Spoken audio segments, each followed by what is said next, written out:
नमस्कार मित्रांनो, मुख्यमंत्री माझी लाडकी बहीण योजनेअंतर्गत राहिलेल्या बहिणींना 3000 रुपये कधी मिळणार आहेत याबद्दलची माहिती आपण या व्हिडिओच्या माध्यमातून समजून घेणार आहोत। त्यासाठी नक्की व्हिडिओ शेवटपर्यंत पहा। तत्पूर्वी चॅनलवरती पहिल्यांदाच आला असाल तर चॅनलला सबस्क्राइब करून बेल नोटिफिकेशनला क्लिक करा। चला तर मग व्हिडिओ सुरू करूया। मुख्यमंत्री माझी लाडकी बहीण योजनेअंतर्गत ज्या महिला पात्र झालेल्या आहेत अशा महिलांच्या खात्यावरती राज्य सरकारच्या माध्यमातून जवळपास 1 कोटीपेक्षा जास्त बहिणींच्या खात्यावरती 3000 रुपये जमा करण्यात आलेले आहेत। आता ज्या उर्वरित बाकी राहिलेल्या भगिनी आहेत यांच्या खात्यावरती सुद्धा हे पैसे लवकरच येणार आहेत।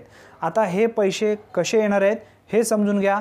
ज्या बहिणींच्या खात्यावरती पैसे जमा झालेले नाही आहेत अशा बहिणींना कधीपर्यंत हे पैसे मिळणार आहेत याबद्दलची सुद्धा माहिती तुम्हाला असणं आवश्यक आहे। मुख्यमंत्री माझी लाडकी बहीण योजनेमध्ये ज्या बहिणींनी अर्ज केलेले आहेत, ज्या बहिणींचे अर्ज 31 जुलैला मंजूर झालेले आहेत, म्हणजेच 31 जुलैच्या पूर्वी मंजूर झालेले आहेत, अशा सर्व भगिनींच्या खात्यावरती हे पैसे 3000 रुपये जमा करण्यात आलेले आहेत।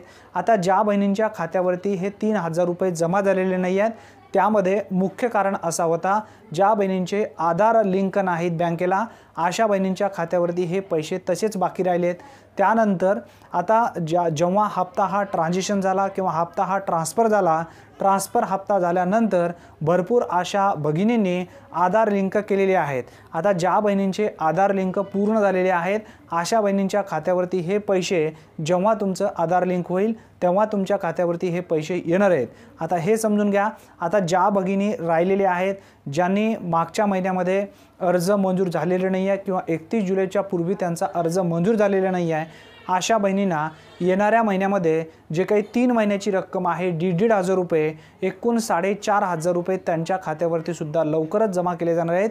याबद्दलची तारीख अजून राज्य सरकारच्या माध्यमातून सांगण्यात आलेली नाही आहे, परंतु एक ध्यानात ठेवा, ज्या बहिणींना 3000 रुपये मिळालेले नाही आहेत, ज्यांनी पात्र होते 31 जुलैपूर्वी त्यांचा अर्ज मंजूर झालेला होता, आधार लिंकच्या अभावी त्या महिला तसेच बाकी राहिलेले आहेत, अशा भगिनींनी लवकरात लवकर आपल्या बँक खात्याला आधार लिंक करून घ्या। आधार लिंक झाल्यानंतर तुमच्या खात्यावरती हे पैसे कन्फर्म येणार आहेत। जर आधार लिंक असून सुद्धा तुमच्या खात्यावरती पैसे आलेले नसतील तर एक काम करा, तुमच्या अकाउंटला KYC करून घ्या।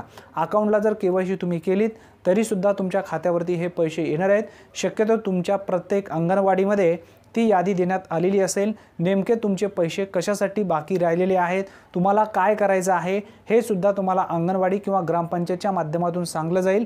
हे नक्की एकदा पाहून घ्या, स्टेटस पहा, जे काही त्रुटी असेल तुम्हाला मेसेज आलेला असेल तर त्याची पूर्तता करून घ्या, तुमच्या खात्यावरती हे पैसे नक्की येणार आहेत। अतिशय महत्त्वपूर्ण ही माहिती आहे, जास्तीत जास्त मित्रांपर्यंत नक्की शेअर करा। धन्यवाद। पुन्हा भेटूया नवीन व्हिडिओमध्ये नवीन माहितीसह। तोपर्यंत जय हिंद, जय महाराष्ट्र।